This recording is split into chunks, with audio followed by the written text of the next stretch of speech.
Hello everybody and welcome to a new video. Today, as you can tell by the title, we are going to be reacting to Charlton's retain list following the conclusion of the 2023-24 season. It is a bit late. I am currently filming this on the Saturday morning. This is actually, I think, nearly 1 in the morning where I'm filming this. And it's fair to say there's a lot to discuss. There's a lot of decisions that have happened, a lot of things to discuss. And as you can tell by the title, it is the perfect start to the summer. The best place to start is to begin with the players that will be departing the club upon the expiration of their contracts and will be leaving. So, the players that will be leaving the club upon the expiration of their contracts, and this does include the 5 loan players, which of course are Tyrese Campbell, Panush Kamara, Lewis Fiorini, Freddie Ladapo and Louis Watson. And the following players that are contracted to Charlton that are out of contract at the end of this season will be leaving at the end of the season. And they are Richard Chin, Michael Hector, Deji Jack Payne, Terell Thomas, Lewis Ward, Kazenga Lualua, and Connor Wickham. So we'll go through all of these one by one. We'll begin with Richard Chin. Now, this was one I fully expected. It's been loaned out to the National League South a couple of times, which unfortunately tells you all you really need to know. He's just nowhere near, the standard to make it into League One and make it into a League One squad. And I do wish Chin all the best in his future career, because I was actually impressed in the few games that he did play last season. Although as the season progressed, you could see his inexperience shining through and you could see his weaknesses. And he does need to move away from the club and sort of kickstart his career, and I have no doubt that he will do that. Michael Hector is one of the more interesting ones of the ones that are being released. Obviously, he has a wealth of Premier League and League One and Football League experience. Look, I'm gonna be really brutal with this one. I wasn't the biggest fan of Hector when he was at the club. To be honest, I think I personally wouldn't have given him a contract going into this season. Obviously, he joined in January last year.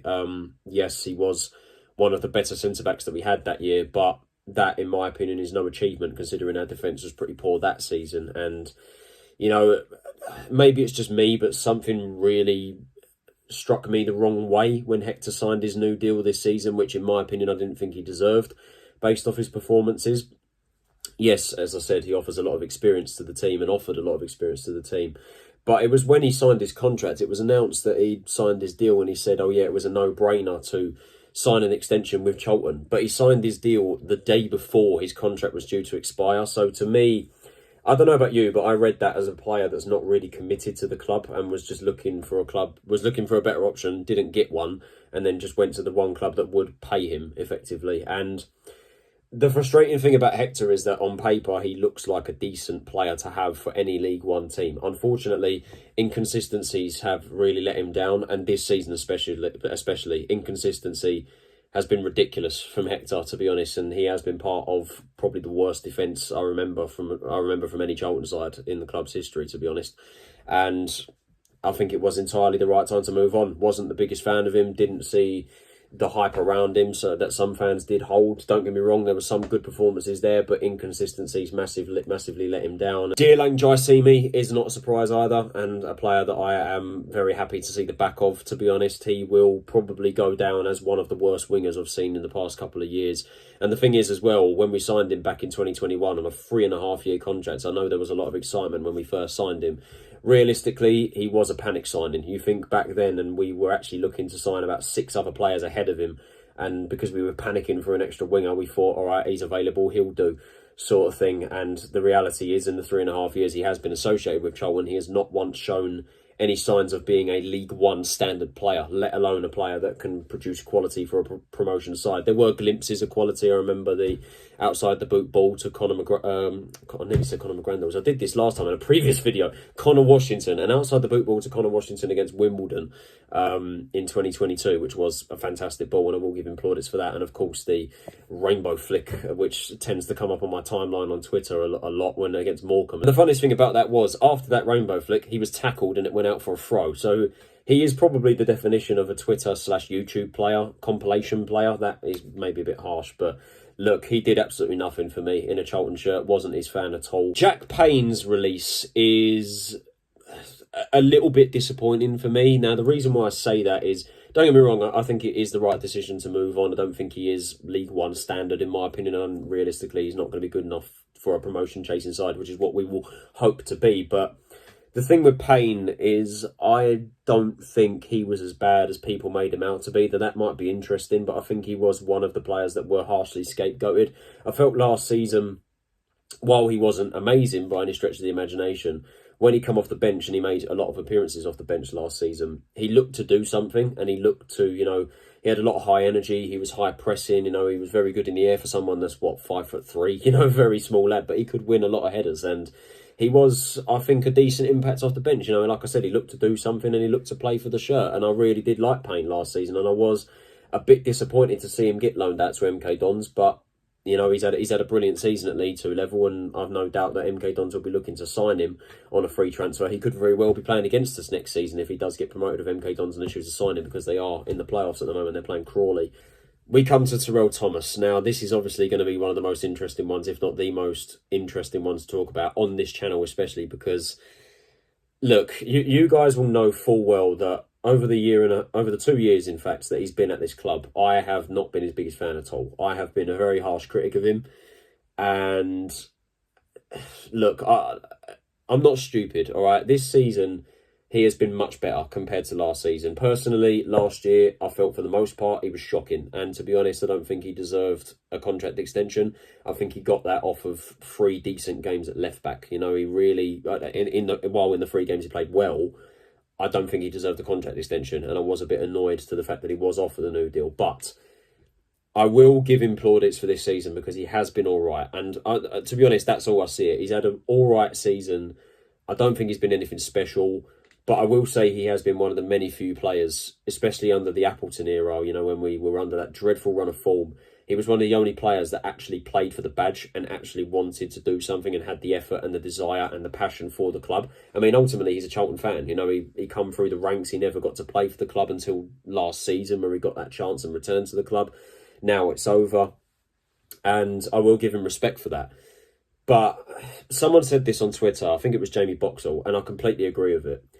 He has not once shown that he is good enough to play for a promotion-chasing League One side. And I do stand by the fact that I genuinely do not think he would get into any team that finished above us in League One this season. That possibly may be harsh. And I must admit, I was quite surprised when we did the Charlton Chronicle stream on Wednesday, when we all did our release retain list. It was myself, Josh, Nick, Tom and Charlie. I was actually the only one of the 5 that actually wanted Thomas to get released, and I didn't actually get the chance to explain why. And don't get me wrong, it feels a bit awkward saying it now, especially when I actually got the opportunity to speak to Terell during that stream on Wednesday, and he actually comes across as a lovely bloke, a really genuine, nice bloke. And I do wish him the best in his future career, and it'll be interesting to see where he does end up. But I think that Charlton fans need to put their sentimental values to a side and say that ultimately Thomas is not good enough to push us to a promotion-chasing side. He has been part of 2 very poor defences in the last 2 seasons. Lewis Ward, I'll spend very little time talking about. He never played a single game for the club. I don't know why we signed him. I don't really know why we needed a 3rd-choice goalkeeper when we had already Maynard Brewer and Isted. It just didn't make sense to me. Obviously, he did make a couple of appearances on the bench towards the end of the season because Maynard Brewer, unbeknownst to us, hasn't actually been publicly announced, but he has got a jaw injury.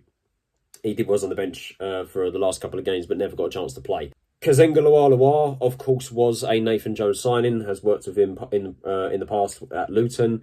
The thing with Lualua for me, I think he is, at this stage in his career, just a far cry from where he once was, from the player he once was. I don't think he's got the same speed as he once had, doesn't have the same technical ability. Don't get me wrong, we didn't see a lot of Lualua in the games in the back end of the season, but in the games that he did play, you could see that, he was getting on a bit. Connor Wickham getting released. Now, in my release retain list on the Charlton Chronicles, he is someone that I did let go. And the reason why is because we already have 4 strikers. And I think that in a formation where realistically we're going to play 2 up front next season, I don't see us keeping 5 strikers with the other 4 being Alfie May, Miles Lieber, Chuck Sanike and Daniel Kanu. And we have Connor Wickham as the 5th. I can't see us keeping all 5 of them and keeping all 5 of them happy. And the thing that I said on the stream about Wickham is that I think we can do better. And in reality, he is not the player that we need. We need a goal scorer. And I know that's interesting to say because we have Alfie May, who bagged 23 goals and had an incredible season. But besides him, we lack a consistent goal scorer. Lee Byrne and Anike struggled with injuries this past season. And Kanu, while he took his chance brilliantly, I don't think we can rely on him as a regular scorer. And we'll get into that later because I did explain that on the Chronicles as well. Wickham isn't a goal scorer. He was very good aerial threat, scored a great goal against Cambridge.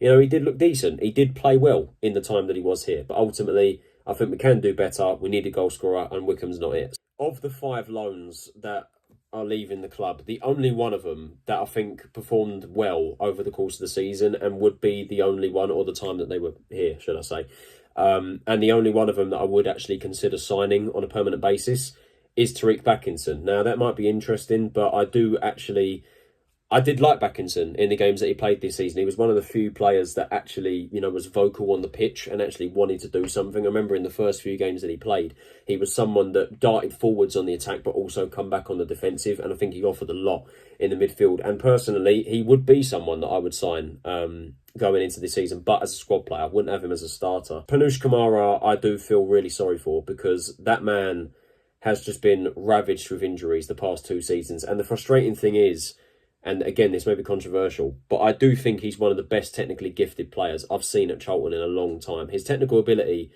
you cannot question. He is absolutely brilliant with the ball at his feet. He just cannot stay fit. He played, only 12 games across all competitions this season. Lewis Fiorini, I never want to see a sign and player from Manchester City ever again. You know, I think back to the previous players we've had in the last couple of years. Matt Smith, I remember that one well in the Championship, not playing games. Slobodan Tedic was a disaster this season, which I don't really want to go into too much because I want to save it for the squad ranking video, which I'll do on Tier Maker. And then Fiorini, who was a Michael Appleton signing. Now, his last 3 loan spells across his career have been under the guidance of Appleton, the previous ones being Lincoln and Blackpool. He just needs to escape this man. And to be fair, thank God for him that Appleton's currently not in a job.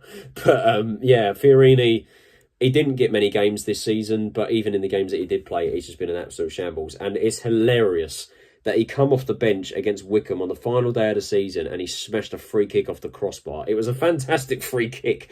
It was just so hilarious considering he hadn't made an appearance in about 15 games. Freddie Ladapo will probably go down as the biggest flop across the whole season due to what was expected of him, to be honest. You know, so much hype. We've been linked with him for the longest time. A proven goal scorer at League One level with the likes of Rotherham and Plymouth and Ipswich. We finally get him, and he is a shambles, an absolute disaster. And I actually thought, after his goal against Lincoln, that brilliant strike, I thought he was going to finally turn a corner. That would be the only goal that he would score for us during his loan spell. And there is an element of sympathy towards the Dapo, mainly due to the fact that he come in a high-pressure situation where we weren't playing well. Chucks and Miles were injured. May was on a bit of a goal drought at that point, if I remember correctly, and wasn't being utilised to his full potential. Ladapo had to come in and bag the goals, and he didn't. Louis Watson. Now, Watson, again, was disappointing. Now, it's frustrating because he actually was really good in the first half of the season, and I felt he was very harshly treated. He was someone that should have got more minutes in the first half of the season because he was excellent. He was that midfielder that bossed it. You know, he bossed the middle of the park with Dobson in the games that he played. He was excellent. I really, really liked him.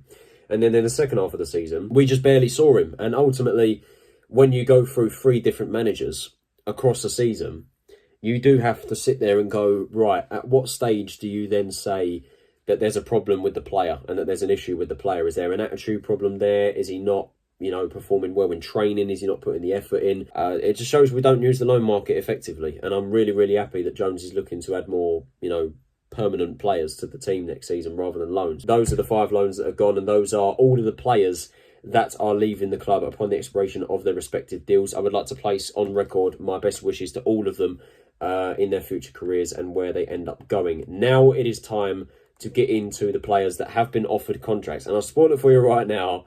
There's not many of them. While the club has the option to trigger a 1-year extension on Thierry Small's contract, the defender has been offered a new long-term contract. We already knew that. Tyrese Campbell has been offered a new contract by the club, which he has accepted. So Campbell is confirmed for next season. And then we do get to probably the biggest gut punch of the video and the retain list, in that we have had official confirmation that George Dobson will be leaving the club for Fehervar, the Hungarian team that he signed a pre-contract agreement with. We'll get into him a bit later.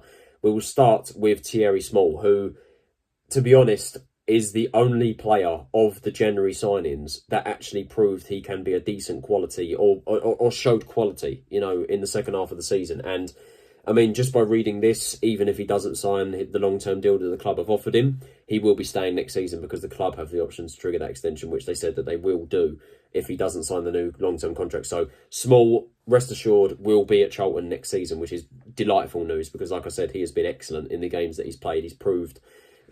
He's made the left-hand side his own. You know, he's proved to be a fantastic asset to the team, a player with a bit of skill and can also push forward and is very good defensively. And I'm excited to see what he can do with a full pre-season under his belt. Tyrese Campbell is an interesting one. Now, on my retain list that I did for the Charlton Chronicles, I said that I would loan out Campbell. So technically, I did say that I would give Campbell a contract. So I am happy with that. The slight concern with this for me is the length of the contract has not been disclosed. Now, Josh said this as well in his video. If the deal is more than 2 years, we've possibly made a mistake here. Now, I do think Campbell has potential, which is the reason why I would have offered him a contract, and I'm happy the fact that he has been offered a contract. He has shown decent glimpses that he can do a job at League One level, but at times, and especially this season, and I know that we've obviously changed the formation, you know, he hasn't really suited the system because, let's be honest, he's not a wing-back, he's not a midfielder, and he's not a striker. He is an out-and-out winger. That's where his strength is. That's his natural position. We have seen weaknesses and inconsistency from Campbell this year. I think generally he is weak. I think he lacks that physicality and he lacks that consistency. I mean, he had the second most amount of assists in the team this season with 5. That to me tells me anyway that he can do a job, and I do think he needs a loan spell. I think he needs to go to League 2 minimum. It's time to discuss Dobson. Now, yeah, it was expected. Realistically, we all knew it was coming. But that doesn't mean it doesn't hurt. It still hurts. It really, really hurts, the fact that Dobson is gone. And it really does frustrate me to the core that the club have allowed this to happen. And it's entirely down to Andy Scott, a man that should definitely not be in his post for next season. Absolutely disgraceful that he has let not just any old player, but our club captain and arguably our best player, letting his contract run down to as low as it did and then letting him sign a pre-contract agreement while realistically we were in a relegation fight. It is absolutely disgraceful, and I'm gutted. And Dobson said himself that he wished that the club handled it better, you know, in the Charlton Live podcast and the Players of the Year dinner. But look, I knew from the get-go he was gone. Like, there was some hope that he would sign a new deal, but it was just so unlikely. It hurts, and we are going to have, I think, big trouble replacing him. I think that is a massive hole to fill in the midfield because of the mediocrity we've had the past 3 years. He has been the only shining light. He has been the only player, in my opinion, or one of the only players, should I say, that has just been quality throughout. He's just been absolutely exceptional. He has bossed that midfield. Such a great tackler, you know, someone that just gets stuck in. He's that engine in the middle of the park. He's added goals to his game this season, scored some spectacular goals. I wish him the best in further. I have no doubt that, you know, that's going to be a decent spell for him. I hope it is a decent spell for him, potentially European football. And I hope to see him again, not just in England, but back in a Charlton shirt. And he is very welcome back at the Valley, I'm sure. And yeah, I'm devastated. I'm really, really devastated to see him go. Now, it is time to get into the business end. What does the squad currently look like going into 24-25 with those players being offered new deals? The Excel spreadsheet is back. So this is what the team looks like by position with the players being offered new deals. Obviously, as you can see, there's a lot of work that needs to be done to this current squad, that is for sure. Obviously, don't take it too seriously in terms of, you know, where the players are positioned. What would I personally do? Now, with the magic of editing, this is what I would do. This is what I would do with the squad, colour coding it all accordingly. Just ignore sort of these 3 colours here. These are sort of for future reference for myself in terms of, you know, whether a trialist or a new signing, which I hope that we do end up doing. And any academy players coming to the team, I'll colour code them accordingly just for my own sort of enjoyment, so to speak. So the colours you really sort of want to pay attention to are green, yellow, orange and red. If a player's marked in green, they have recently signed new contracts. If a player's marked in yellow, I'm not massively decided on them just yet. If a player's marked in orange, I would loan them out for the season. And if the player's marked in red, I would sell them. Beginning with the goalkeeper positions. Ashley Maynard-Brewer, personally, I would loan him out. I explained it on the Charlton Chronicles. I think with him being contracted until 2026, I think we have the freedom to do that. I think he does lack a loan spell. He ultimately wasn't good enough this season. Neither was Harry Isted, but I would keep Isted personally. Isted is out of contract at the end of the season, end of next season, should I say. But I think that he needs that extra competition. I think we really do need to strengthen the goalkeeper position because it was a key weakness. Right wing back, Tanai Watson, I would keep personally. I'd keep him as a squad player. Nathan Asimwe, I think needs experience. I would loan him out personally. I think he could benefit a lot from going on loan. I do really like Asimwe. I really liked him in pre-season, and I think played well in the games that he did play, considering it was his first proper taste of professional football, but there were mistakes there. That comes naturally with inexperience, and I do think he needs that experience and needs to go out on loan. Kane Ramsey, I'm excited to see what he can do next season. I'm kind of a sort of a unknown identity coming into the next season because we didn't really see an awful lot of him this year coming in from Harrogate, but he is a player that has a lot of pace and I think is probably the right side equivalent of Thierry Small. So I'm excited to see what he could do. Speaking of the left-hand side, Thierry Small is staying. That's already been said. Looking forward to seeing what he can do on a full season next year. Tayo Eden, I would keep personally. I'd keep him similar to Tanai Watson as a squad player. Romani Edmonds-Green and Macaulay Gillespie were two signings in January that didn't really prove anything, to be honest, in the second half of the season. I think they're two very different players. Edmonds-Green is more of the ball-playing centre-half that's confident with the ball at his feet, even though many times he made too many mistakes with the ball at his feet, in my opinion, and I think definitely something to be desired. And Gillespie, I think, was probably the better of the two. I think aerially, I can really see how we're going to benefit from having him there. He's a very good aerially dominant defender, but again, had mistakes. And I'm kind of happy to have a clean slate going into next season, really, because both of them have promotions from this league on their CV from Rotherham and Plymouth, respectively. And I do hope that with a full pre-season and a full season under their belt next year, they will come good. Lloyd Jones has been our best centre-back this season, to be honest. I've really liked him. I think for the most part, he's been a solid 7 out of 10 across the whole board this season. A really, really good aerially dominant defender with goals to his game. He is someone I'd have in around the squad. Lucas Ness, as you can see by the orange next to his green bar, I would loan him out despite being triggered a 1-year deal. I think that, again, like Campbell, he proved glimpses of his game. Since recovering from his injury, he just hasn't looked the same player, and he's really had a poor season this year, in my opinion. So I think he needs that loan spell away to gather that confidence back. And the same applies for Zach Mitchell. You know, Zach had a loan spell this season with Colchester, did very well in the first half of the season, didn't get as many games in the second half of the season, if any at all. He's still young at 19, is out of contract at the end of next season, so we obviously need to decide what we want to do there. Terry Taylor is the first player marked in yellow, and to be honest, The thing is with Taylor is he's been so unlucky with injuries this season. Really, really, really unlucky. And the reason why it's undecided is because the fact that he come back from injury the second time and he didn't get any games under Nathan Jones whatsoever tells me that Jones doesn't like him. And I can see him personally either going out on loan or sold permanently. And that, to a degree, would disappoint me because I do think there is a player there. I mean, you don't get championship interest for no reason. Personally, I would be happy to keep him in the squad for next season, provided that he does get minutes. To be honest, I'm completely on the fence with Taylor. I don't really care what happens either way. If he stays, great, I'm happy, just as long as he gets minutes. If he gets loaned out, I think that could possibly be the best outcome, in that he can, you know, get his confidence back up and then we can reassess next season. If he goes permanently, it may be a bit harsh, but we can cash in and we can, you know, strengthen the team elsewhere. Connor Coventry is the only player marked in white, which means I would keep him for this team this season, this upcoming season.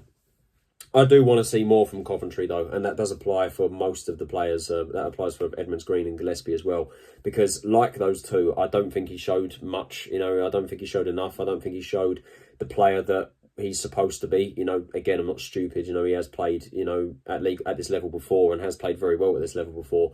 But I don't think we've really seen that sort of heights. And I don't get the comparison to Dobson or the fact that he is Dobson's replacement when realistically he has been a far cry from what Dobson was. So again, I'm happy to wipe the slate clean for next season with a full pre-season under his belt. Conor McGrandles and Scott Fraser, I would put on the chopping board straight away. I would sell both of them. McGrandles, again, has been unlucky with injury the past 2 seasons, but in the games he has played has bitterly disappointed.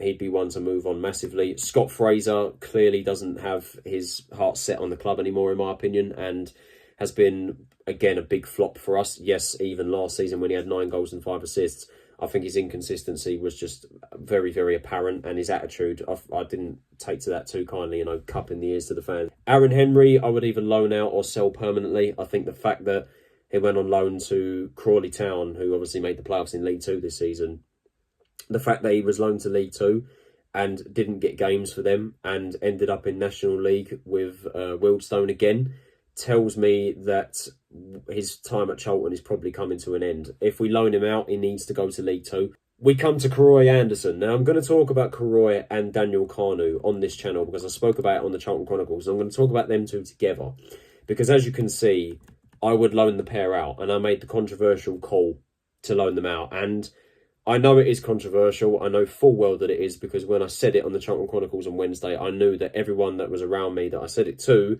completely disagreed with me. And many people that watched it probably disagreed with me. Many people watching now probably disagree with me, and that's fine.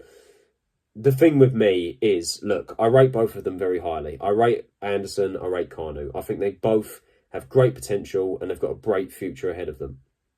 The thing with me is, I don't think we can rely on them to get promoted. I don't think they are enough as things stand to play in a promotion chasing side. And I really, really, really, really do hope I'm wrong.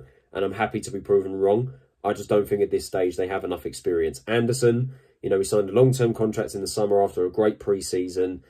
You could see his inexperience when he played under Holdham. Appleton shunned him from the squad completely. When Jones come in, he put the faith in him and he was excellent. He was absolutely fantastic in that string of games. He then sort of fell off a little bit. I put that down to fatigue and the amount of games that he had to play. Not to mention he was a Jamaican international as well. So he was playing a lot of games during that period. The kid needed a rest and, he couldn't keep up those performances for too long.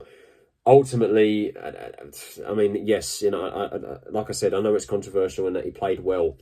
But I just think that we can't rely on him to get promoted. And the same applies for Daniel Kanu. Kanu took his chance brilliantly this season. He was excellent.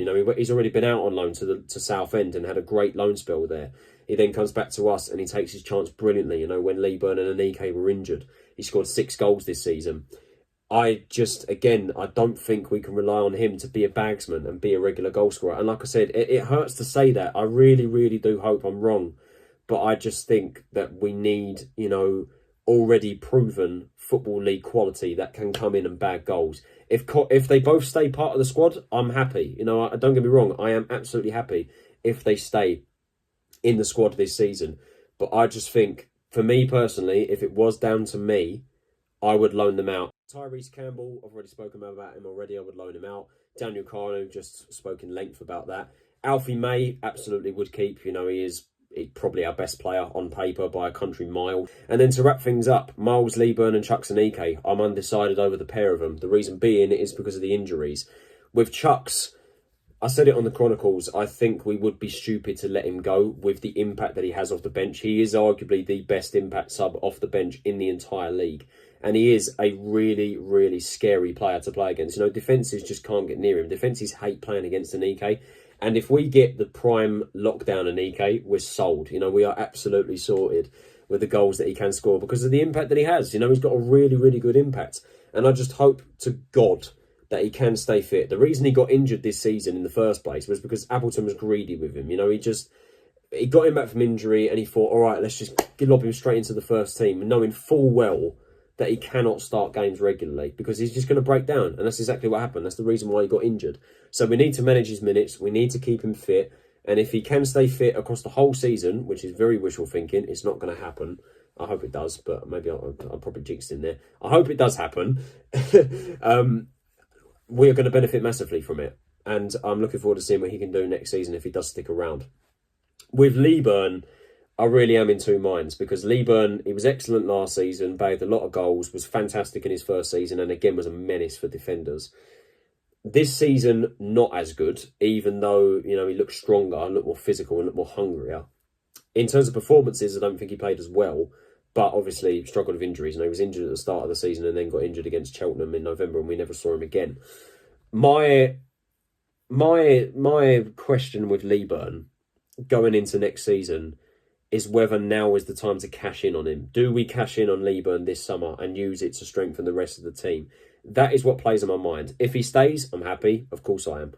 If he leaves, if we get a decent fee for him, I will accept that. We need to improve everywhere. If I was to say what positions we need to sign, we need a goalkeeper, we need a number of centre-backs, a hell of a lot of midfielders, possibly a couple of wingers if we want to use wingers this season, I have no idea, and maybe a striker or two. I don't know what we're going to end up doing, but realistically, this is going to be the most important summer, in my opinion, going into this season. It's bigger than any summer in the last few years, and I am excited. There is an element of excitement there to see what Jones is going to do. So that is it for this video, guys. I hope you guys did enjoy it. If you did, can you possibly leave a like, subscribe if you are new to the channel, turn on those post notifications so you're notified of every time I upload a new video. Just before this video ends, I would like to express my sincere gratefulness for the support I've received in the latest video. If it probably confused you a little bit, but like I said, I did say my future was very much uncertain, but I did say that I would try to upload videos as regularly as I can. This was the only opportunity I could get to film this today, and I will try my best to film as much as I can. Thank you very much for the support. I really did appreciate the kind words. It was lovely to read, and it really did make my day today.